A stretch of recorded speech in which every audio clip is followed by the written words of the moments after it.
Sepsis, ciddi bir enfeksiyon karşısında vücudun vermiş olduğu abartılı yanıt nedeniyle organlarda disfonksiyonla seyreden ölümcül bir hastalıktır.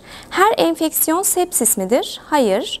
Sepsis diyebilmemiz için ateş, üşüme, titremenin yanı sıra bilinç bulanıklığı, solunum sıkıntısı, kalp hızında artma, idrar çıkışında azalma gibi semptomların olması bize sepsisi düşündürür ve hastaların hızlıca evlerine en yakın sağlık merkezine ulaşmalarını bekleriz.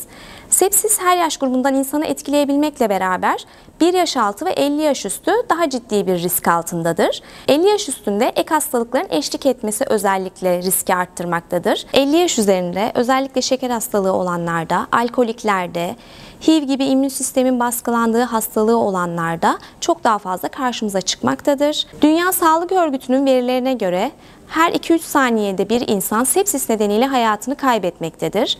Sepsis, ölüm oranlarının %80'e kadar çıkabildiği bir hastalık grubunu oluşturmaktadır.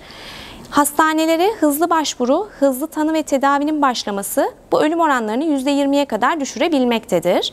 Hastalara ilk etapta yapılacak tetkikler ve alınacak kültürler sonrasında hızlıca sıvı replasmanının başlaması ve geniş spektrumlu antibiyotiklerin başlanmasıyla ölüm oranları ciddi oranda aşağıya çekilmektedir.